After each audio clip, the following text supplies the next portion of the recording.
As pessoas não têm coragem de quebrar o tabu e dizer, vamos discutir a questão? Fernando Henrique Cardoso, ex-presidente do Brasil, ao defender um debate na sociedade que promova a legalização da maconha. Maconha é o tema da Universidade, que está começando agora.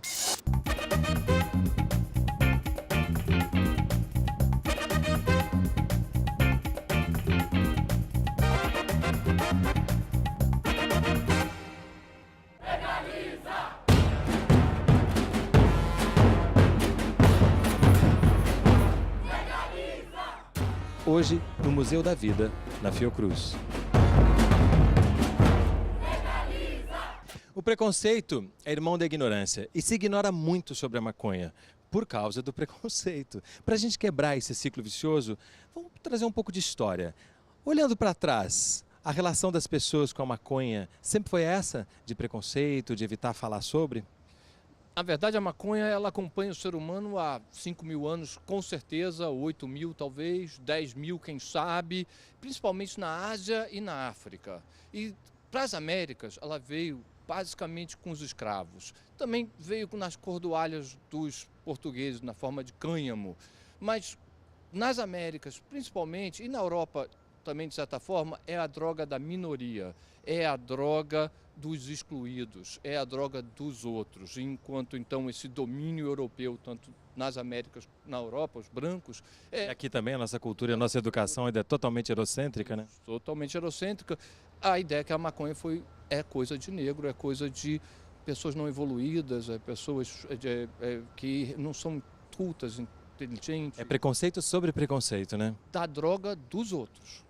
Esse é o problema, é sempre a droga dos outros. Hoje em dia a maconha não é mais a droga dos outros. Hoje em dia está espalhado pelo mundo, é a droga ilícita mais consumida. Vai acabar o preconceito. E a gente pode hoje em dia, inclusive, falar abertamente sobre isso. Sim, podemos. Desde 2011, quando houve o ADPF 187, com o voto do ministro Celso de Mello, que ele diz que não é mais crime crime de apologia, falar sobre maconha. Quer dizer, eu posso defender, posso vestir uma camisa e lutar pela legalização sem ser considerado uma pessoa que esteja fazendo uma apologia. O que mais que a gente pode dizer que está por trás desse preconceito que ainda persiste sobre a maconha? Interesses econômicos e políticos, controle social, uma série de questões que prejudicam o debate sério e com informações verdadeiras. Se a gente for parar para pensar, a proibição da maconha está sempre ligada a alguma questão econômica? Sempre, ela é um dos principais motivos, é o motivo econômico. Por exemplo, a planta, a maconha, ela não paga patente a ninguém. Então, qual o interesse de se regulamentar alguma coisa se ela não vai gerar lucro a ninguém, entendeu? Ao contrário, a proibição ela traz lucro para muitas pessoas, entendeu? Ela serve como um complemento, por exemplo, na violência policial, tá? Que tem baixos salários. Ele, por exemplo, ele complementa, tá, o salário dele, normalmente, vivendo de acharque de usuários, de traficantes. Então, existe muita coisa por debaixo desse tapete. E a outra questão que é comumente associada à maconha, e por isso também o preconceito às vezes cresce, é essa associação da maconha à violência, ao crime. Como é que a gente pode responder a isso? Bom, eu acho que, na verdade, os usuários de maconha não são violentos, né? A maconha não induz a violência e muitas pessoas não violentas estão sendo presas por causa de uma lei violenta, que é a nossa lei de drogas. Então, essa associação entre maconha e violência é totalmente falsa. E da mesma forma que ele afeta a segurança, também os gastos com a segurança, com a proibição, são muito grandes. Além de não arrecadar nada, tá? Porque o mercado negro fica na mão do traficante, o Estado ainda gasta com caveirão, com munição, com hospital, que são de pessoas vítimas que nunca usaram droga e são vítimas dessa guerra. Entendeu? Então isso gera muito lucro para pessoas que não estão diretamente ligadas à droga. Entendeu? Então por isso que existe a proibição. Mas é possível ir para a rua, é possível fazer marchas a favor da maconha? Sim, a Marcha da Maconha é um movimento horizontal que existe no Brasil todo. A maioria dos estados já tem marchas organizadas. A gente tem a pauta não só da legalização da maconha, mas outras questões transversais também, desde a luta de classes contra o racismo, o sistema prisional, o machismo, que é itinerante também dentro do próprio movimento da maconha. Além disso, a gente acha que ir para a rua é a única solução, porque com o Congresso e a Câmara conservadora que nós elegemos, infelizmente, em 2014, é meio que improvável que seja legislado agora a favor. A única esperança seria se o STF julgasse agora o recurso extraordinário pela descriminalização de todos os tipos de drogas para consumo pessoal. E também existe uma questão que, felizmente, cada vez é mais falada, talvez ainda não tenha a mesma velocidade de conquistas e direitos, sobre a maconha medicinal. Sim, a maconha medicinal eu para o uso compassivo e uso para todas as patologias. Ela está começou em 2014 e convergiu junto com a marcha, convergiu junto com o Senado, com as audiências públicas e ela, medicinalmente, ela está, vamos dizer, à frente em muitas questões. O que é o uso compassivo? Quando não tem mais nada, quando você não tem mais nada, nenhum medicamento a dar a seu filho, ao seu parente, ao seu próximo, ele já usou todos os recursos, todas as técnicas, todas as tecnologias para aplacar, por exemplo, crises convulsivas. Né? E você tem essa experiência dentro de casa? Tenho, há 20 anos com a minha filha, 20 anos com crises de difícil controle. É sindrômico, síndrome de Dravet, mas temos outras síndromes, síndrome de West, Lennox-Gastaut, CDKL5. Então, a maconha medicinal está servindo para aplacar essas crises convulsivas e melhorar a qualidade de vida de pacientes, entre crianças, jovens, adultos. Mas uma ressalva que eu tenho que fazer é em relação ao Conselho Federal de Medicina. Ele está, de certa forma, só colocando crianças e adolescentes, não está colocando adultos. Adultos também fazem crises convulsivas de difícil controle. Né? Pessoas de idade, pessoas com outras patologias, Alzheimer, câncer, quimioterapia. AIDS também, quimioterapia, toda essa gama de patologias, de doenças. Então, no próximo bloco a gente vai ver politicamente, legislativamente, em que pé estamos no Brasil. Não sai daí, a gente volta já.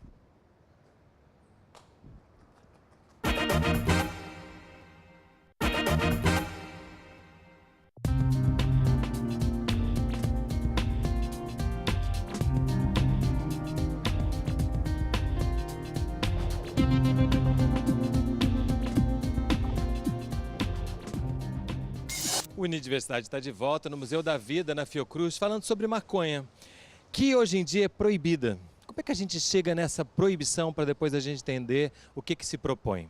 A proibição ela começou com o conservadorismo religioso, né, e também por interesses comerciais da Europa e dos Estados Unidos. Com a Guerra do Ópio, primeiramente, e depois após a Lei Seca, com o fracasso da Lei Seca, que ao contrário de conseguir diminuir a violência, ela criou mais violência, criou o poder paralelo, que foi o Al Capone, que dentro de todo esse cenário só enriqueceu e empobreceu o próprio Estado, porque ninguém recolhe imposto, né, a partir do momento que você tem um negócio ilícito. E com o tempo, foram vários motivos, foram se somando à questão histórica, como, por exemplo, o interesse comercial do petróleo, que sobrepunha, por exemplo, material de vestimenta, que era barato, tá? E o nylon o poliéster veio substituir esse material. Barato que era o tecido feito a partir da maconha. Exatamente, ele tinha uma qualidade melhor que a do algodão e custava mais barato, entendeu? Então, isso também reforça a proibição. E hoje em dia, quando a gente pensa no mundo, que exemplos a gente pode dar de formas do Estado lidar com essa questão? Existem vários modelos, né? Nos Estados Unidos, por exemplo, os estados gradualmente têm aprovado leis de maconha medicinal. O Canadá, já desde 2001, já em nível federal pelo governo, já existe uma política de uso medicinal de maconha. O Uruguai, recentemente, né, aprovou também a legislação para uso medicinal e recreativo e industrial da maconha. E na Europa, diversos países, como a Holanda, também, que é muito conhecido o modelo, e o espanhol com clubes canábicos. Além do fator histórico, que a gente sabe que tem um racismo por trás da proibição da maconha nos Estados Unidos contra os mexicanos, a associação do fato de que a maconha seria uma droga que tornaria as pessoas preguiçosas, tem assim, muitos estigmas que, além de você pensar que, ok, historicamente a gente entende a proibição, mas a gente tem que entender que, ideologicamente, ela também faz parte de um controle estatal da população sobre os nossos corpos, sobre o que a gente pode fazer com o nosso corpo, se a gente pode casar com alguém do mesmo sexo, se a gente pode fazer um aborto precoce, ou inclusive consumir drogas como o álcool é permitido. Por isso que você falou que quando a gente fala da Marcha da Maconha, todas essas reivindicações andam juntas, né? Exatamente. O próprio movimento antiproibicionista, ele está ligado a essa reivindicação do direito do próprio uso do corpo, a autonomia corporal fora da legislação estatal. Falando de corpo, falando de cérebro, falando de comportamento, esse é um outro estigma que muitas vezes aparece, né? Como se o consumir a maconha te levasse a alguns comportamentos que as pessoas temem. Como é que a gente pode responder a isso? É o medo da droga dos outros de novo. Claro que consumir maconha leva a comportamentos diferenciados. É a ideia de usar a droga, propriamente dito, né? Ter outras sensibilidades, outras ideias, insights. Fica diferente para as outras pessoas. Mas não é diferente de fumar cigarro, café, chá, álcool principalmente, né? Drogas mesmo farmacêuticas, né? Industriais. É o medo dessa modificação da consciência que é irracional. A proibição é irracional. Não existe nenhuma comprovação científica que a proibição em si seja eficiente. Nenhuma. Não tem um teste que mostre que ela vale a pena. Muito pelo contrário. Tudo quando você olha se a proibição está tendo algum resultado, tem mais consumo de droga, mais violência. Não corrige, as doenças ficam basicamente as mesmas. É irracional, é realmente o medo do outro, o medo da droga do outro. Mas nessa alteração de comportamento a gente pode falar que existe alguma coisa que estimula a criatividade? Isso definitivamente. Tem alguma coisa que ela faz muitas coisas. A maconha é uma planta que acompanha o ser humano há muitos anos. Foi escolhida e construída pelo ser humano. É criação humana. Como nem um cachorro piquinês, um dachshund, um pastor alemão. É uma criação humana. Os humanos fizeram a maconha para os seus vários fins, inclusive essas vantagens do que ela traz de bem-estar em certas situações de doença e essa criatividade. Ela basicamente deixa a gente juntar coisas que a gente normalmente não juntaria. Pode ser um problema para a sobrevivência. Tem vezes que você não deve juntar certas coisas, é vero, mas é o uso que as pessoas têm da droga não doentio. É o que costuma se chamar de uso recreativo, por exemplo? Sim, exatamente. Até a gente estava conversando aqui no intervalo do bloco e tudo sobre isso. Por exemplo, o cara quando chega em casa, cansado de um trabalho, vai lá e toma uma cervejinha com os amigos, ou então toma um vinhozinho naquele momento recreativo. Qual o problema da pessoa então fumar um baseado, utilizar a maconha, ou seja, vaporizada, fumada, ingerida, como a pessoa queira. É como até mesmo a constância disso sob o controle do Estado sobre o nosso corpo. Não tem como ele interferir no que eu vou utilizar ou não. Desde o momento que eu não faça mal para terceiros, não tem necessidade. E hoje a gente tem drogas lícitas que fazem mal para terceiros. Por exemplo, eu sou uma pessoa que não bebo, mas posso morrer na mão de um motorista que esteja dirigindo embriagado. Quer dizer, eu sou diretamente prejudicado pela situação e sem nem consumir aquela substância. Hoje em dia, com o cigarro de maconha que eu fumo, que outras pessoas fumam, ela vai trazer um mal, se trouxer mal, vai trazer somente a mim. E simplesmente é isso, é o uso recreativo, coisa que atualmente o Estado fica em cima e muita gente acaba sendo criminalizada e presa simplesmente por causa disso, pelo uso recreativo. Que a gente pode falar sobre isso mais abertamente, né? De que se está defendendo que se tenha o direito de fumar ou não. O direito ele é até constitucional, de dispor do próprio corpo e até escolher o tipo de tratamento que você vai dar para a sua saúde. Você tem até o direito de dizer simplesmente eu não quero me tratar, eu quero morrer em paz, eu não quero tomar medicamento, eu não quero ser cuidado por médico, todo mundo tem esse direito. A pessoa tem o direito até de tirar a própria vida e não ser punido. Então é um absurdo enorme você, primeiro, criminalizar quem usa, tá? Vamos falar de dependência química. A dependência química é uma doença catalogada pela OMS. Tá? Tem lá o CID de quem é dependente químico. O que você faz? Você, ao criminalizar um doente, tá? Você está penalizando ele duas vezes, ele já é doente. Tá? Você está estigmatizando ele, porque ele também vai chegar lá no médico e falar, doutor, eu fumo um baseado, o doutor vai olhar, pô, você é criminoso, porque é criminoso, hoje quem usa maconha é criminoso. Então, E você está falando, quando você está falando de dependência, você está falando apenas de alguns casos, porque fumar maconha não significa ser dependente, né? De maneira alguma. Com relação ao uso recreativo que você levantou agora, eu tenho um posicionamento de que não existe o uso recreativo. Até o uso recreativo, quem faz o uso, ele é um paciente medicinal e não sabe. Tá? Normalmente ele pode ter uma ansiosidade, ele pode ter uma depressão, ele pode ter falta de inspiração até para viver. E aquilo ali vai servir para ele como uma bengala, ainda que seja uma bengala. Tá? Tem gente que ainda faz o uso espiritual, ritualístico, da mesma forma que usam o Santo Daime e o cristão toma o vinho, ou seja, é tudo droga, entendeu? E quem dá o sentido, bem ou mal, bom ou ruim, é o próprio homem. No próximo bloco, o que se propõe no Brasil? Não sai daí, mas antes, se liga nessa dica. Em fevereiro de 2014, uma proposta para a regulação da maconha foi apresentada no portal E-Cidadania do Senado Federal. A iniciativa partiu de um cidadão e em apenas 4 dias recebeu o apoio de mais de 22 mil pessoas. Saiba mais sobre a sugestão feita aos senadores de nosso país e sobre questões envolvidas nessa reflexão. Informação e conhecimento são fundamentais para um debate de qualidade. www.regulemaconha.com.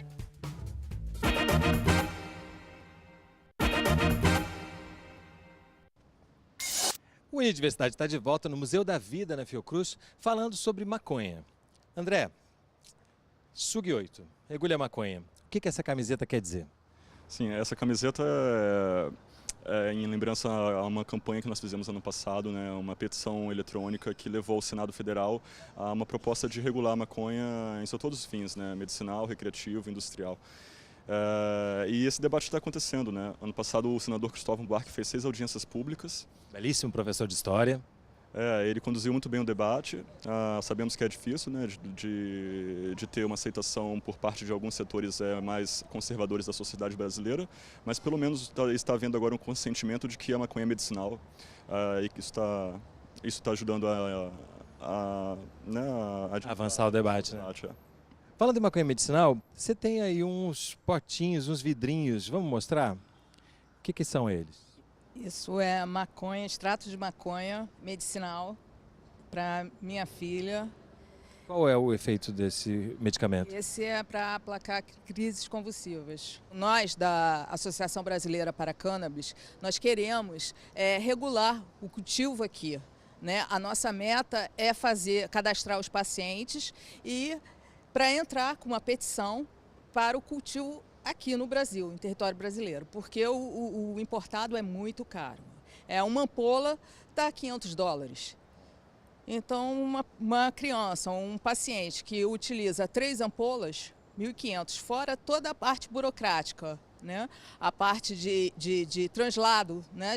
Da importação, né? Aeroporto, tudo isso dificulta e muito. E uma pessoa que mora no interior, ela não tem ela não tem como fazer isso, né? João? Mais importante é que é com a planta toda, muitos dos que estão sendo usados, com possíveis contaminantes, comida não é remédio, onde é vendido, onde é importado. E se você pudesse fazer em casa, sem os agrotóxicos, fazendo livre de contaminantes, muito melhor. Eu, como paciente, eu preferiria. Seria um direito de escolher ter um remédio melhor para você mesmo. Esse óleo é possível ser feito em casa? É possível de ser feito em casa, sim. É ideal que tivesse uma empresa que pudesse fazer todas as etapas para ter certeza de que o óleo vai ser sempre igual, sempre o mesmo, que a principal fraqueza da maconha medicinal é a variedade entre as plantas. E isso dentro de casa, o sol, o calor, o clima, o frio, tudo que modifica o crescimento da planta pode variar a quantidade dos produtos ativos, dos princípios ativos dos canabinoides. Mas a variação possível do uso terapêutico é tão grande que isso quase não é um problema. Mas seria ótimo ter uma empresa que fizesse isso com perfeição, como tem Israel, lugares no Colorado, outros lugares onde tem maconha medicinal. Sim, seria melhor, mas não é exatamente um grande problema. Os contaminantes são mais. Que é o que tem nos produtos que são importados. Né? Sim, que usam a planta inteira, usa todo o material vegetal, que não é só da flor e não está dirigido para uma plateia pacientes, e sim para comida, para fibra, para outras coisas. Plantar em casa.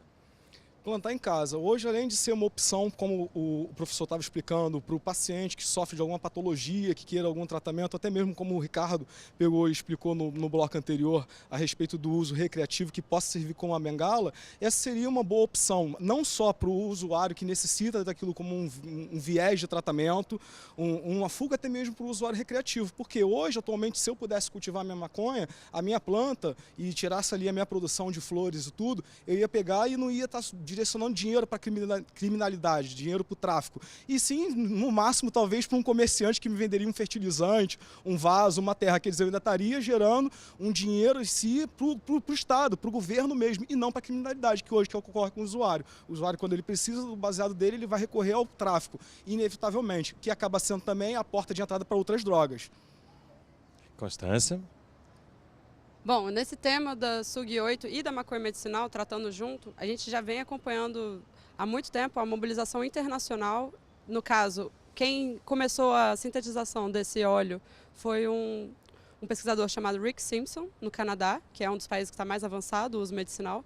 Porém, o que dificultou a difusão dessa informação, que é benéfica para todo o sistema público de saúde, no caso, existir um remédio para todas as doenças, ao invés de milhares de remédios para uma doença só, é realmente uma indústria farmacêutica que não tem como lucrar atualmente, mesmo já existindo uma patente pelo governo dos Estados Unidos para o CBD, que é o caso do canabidiol, que também está sendo pesquisado na Universidade de São Paulo, com interesses de sintetização para venda.